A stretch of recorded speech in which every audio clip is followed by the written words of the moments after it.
Data-data yang sudah dikeluarkan BPS reguler sebenarnya. Problemnya adalah memang kita harus menyuarakan ini. Karena memang data-datanya itu agak mengerikan kalau menurut saya untuk sebuah negara yang potensi sumber daya alamnya itu luar biasa. Tanahnya subur, masyarakatnya banyak gitu ya.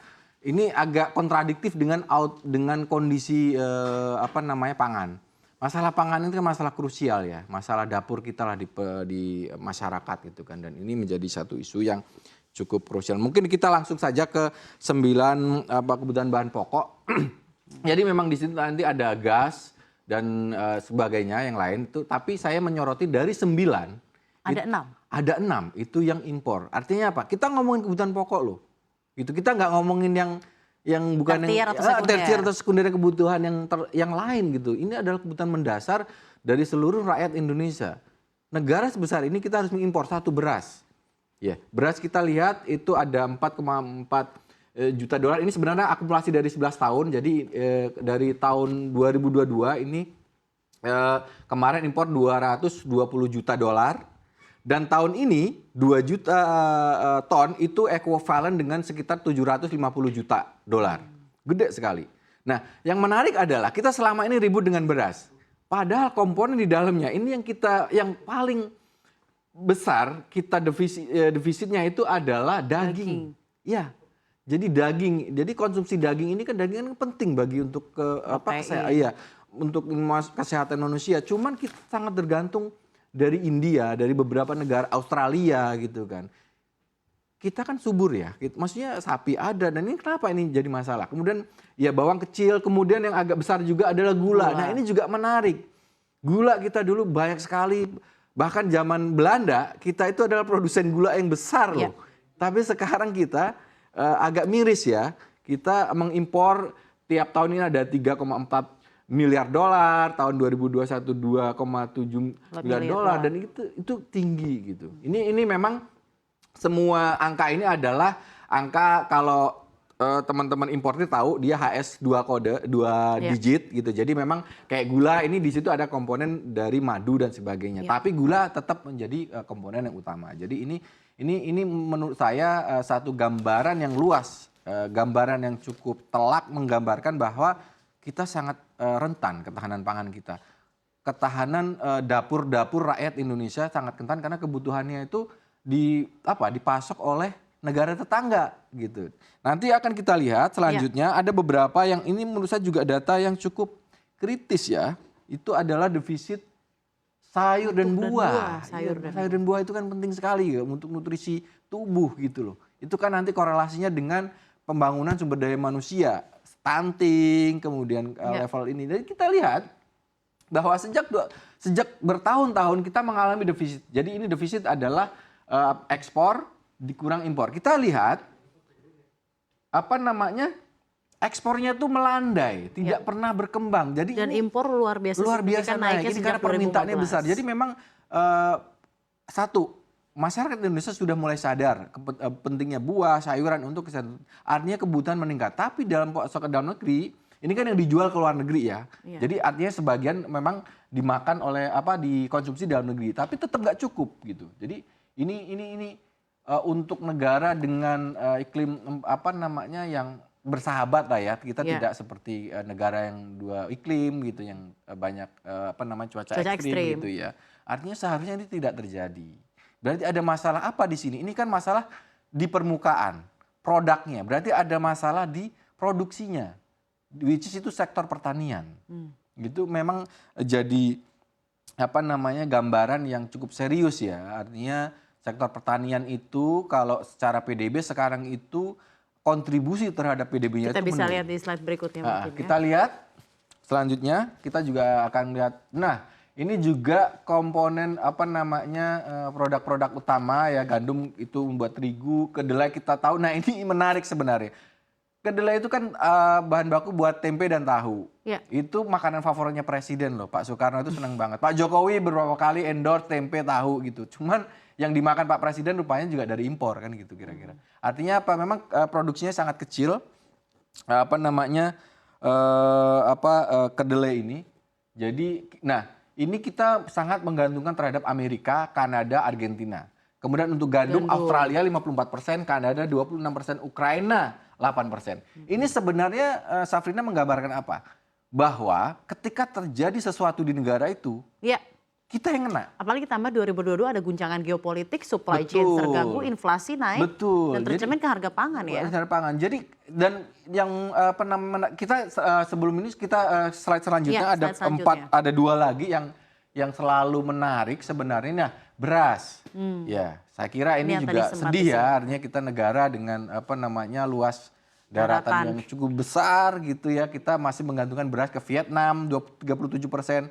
Thailand 26%, India 20%, Pakistan 15%. Nah ini jagung kita 100% dari Argentina. Problemnya tuh begini, jadi ketika sekarang itu ada tren proteksionisme.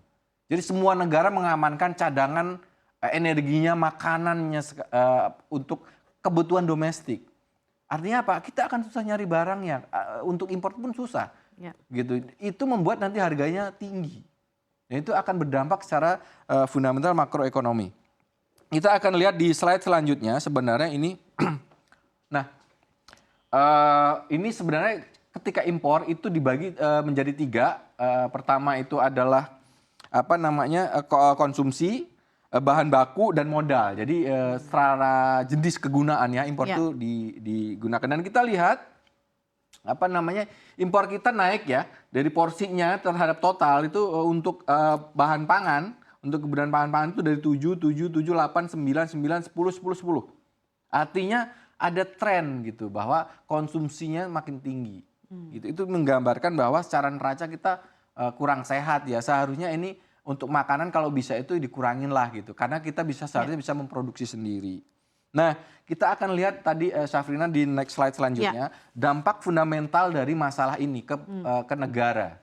Ke fundamental ekonomi Indonesia, ke inflasi terutama. Nah, pangan itu adalah berkontribusi paling banyak dalam pembentukan inflasi. Jadi saya menggunakan perbandingan antara inflasi makanan year to date berarti dari Januari ke bulan tersebut. Jadi ini saya membandingkan antara di sini ada inflasi makanan, ya kenaikan harga, yang titik-titik ini adalah inflasi umum, gitu. Nah, kita lihat kalau inflasi yang year to date, ini saya bandingkan di sini juga antara ini dan ini seharusnya ini adalah bagian dari inflasi kalender yang umum. Nah, kalau secara total dia stabil gitu ya, tapi ketika dia dikeluarkan dari komponen ini dia meningkat luar biasa. Betul. Nah, kita lihat polanya menentukan kenaikan inflasi sejak tahun Januari 2022. Nah, kita tahu dong di sini ada apa? Di sini ada perang Ukraina Rusia, geopolitik. Itu saya mengatakan bahwa sesuatu yang bahkan tidak berkaitan dengan kita berdampak serius terhadap kita. Karena kita memiliki ketergantungan terhadap data-data tadi. Jadi ini menjelaskan data-data tadi itu berdampak secara fundamental ekonomi terhadap perekonomian Indonesia. Respon terhadap inflasi itu adalah menaikkan suku bunga. Itu suatu teori dasar di semua bank sentral demikian.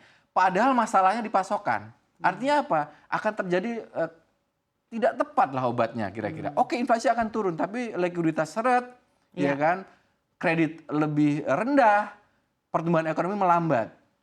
Jadi itu dampak persoalan sepele gara-gara harga makanan itu bisa berdampak secara fundamental kita. Tercipta suatu sistem cost push inflation malah ditebangnya dengan suku bunga. Itu jadi problem. Jadi sebenarnya ini kan kalau gambaran ini kan import ini kalau dalam konteks inflasi itu imported inflation. Jadi inflasi yang dipicu oleh kenaikan harga-harga impor. Dan itu signifikan dampaknya. Ini harus menjadi concern dari... Ini akan berbeda jika Indonesia swasembada dan bisa berdikari. Betul, tidak bisa, bahkan seharusnya kita harus swasembada lah. Kita sudah pernah melakukannya kedelai, beras. Itu kan cuma cerita gitu. Kenapa gitu? Itu kenapa sekarang terjadi lagi. Terus akan kita lihat lagi di slide berikutnya. Nah, ini adalah data yang menarik kalau menurut saya. Jadi ini adalah survei BPS terhadap pengeluaran per kapita per bulan orang Indonesia. Jadi sebulan itu belanja dari orang-orang Indonesia itu berapa sih kalau dibagi menjadi 2 komponen, makanan dan non makanan. Nah, ini adalah makanan, ini non makanan. Ada tren yang menarik dari beberapa tahun, katakanlah tahun 2018 itu non makanan itu masih mendominasi. Non makanan itu bisa mencakup pendidikan dan iya yang lain-lainnya. Pokoknya di luar makanan gitu kan. Artinya apa, makanan against dengan banyak semua pengeluaran. Tapi yang terjadi adalah menarik, tahun 2002 dia meningkat. Kembali lagi. Iya. Artinya primer apa? Ya. Pengeluaran masyarakat untuk makanan lebih besar bukan karena dia makan lebih banyak, tapi harganya lebih mahal. Ini data yang menurut saya harus menjadi concern pengambil kebijakan ini, karena ini membebani, jadi memang dampaknya luar biasa. Ya. Nah, kita terus terakhir kita akan lihat sebenarnya kita itu kalau dibandingkan dengan negara-negara di dunia itu apa sih? Nah, jadi saya menggunakan Global Food Security Index tahun 2022 ini dikeluarkan oleh Economic Impact, itu lembaga di Eropa sana. Tapi ini masih untuk Asia Pasifik saja betul, ya Mas? Saya jadi biar kita lebih enak lah karena terlalu banyak negara dan kita bisa compare di sini dan kita menempati posisi di angka 10. Jadi kita di bawah Vietnam, Malaysia gitu kan, di bawah yang lain. Kita bahkan hanya lebih baik. Mirisnya di bawah Singapura yang ya notabene tidak punya lahan untuk ini pangan. Ini kan menarik sebenarnya. Itu kan menarik, kenapa yang tidak punya lahan lebih kuat. Lebih kuat. Food security-nya lebih resilient. Jadi angka ini, indeks ini dibentuk oleh 4 komponen. Jadi affordability, kemampuan orang untuk beli makanan. Availability, ketersediaan, quality ini level ke kualitas dan keamanan, dan ini adalah adaptasi terhadap perubahan iklim. Kita akan lihat komponen kita di angka 10, total skor 67,9. Paling baik affordability ya. Orang Indonesia tuh memang bisa beli makan gitu. Jadi kalau jualan bisnis makan Indonesia pasti bagus lah bisnisnya gitu. Karena orang Indonesia itu mampu beli makan. Jadi daya beli masyarakatnya masih cukup. Iya, ketersediaannya ini menjadi turun. Nah, yang agak sedih sebenarnya ini adalah isu terbaru bahwa iklim, perubahan iklim, bahwa sektor pertanian Indonesia sangat rentan terhadap perubahan iklim.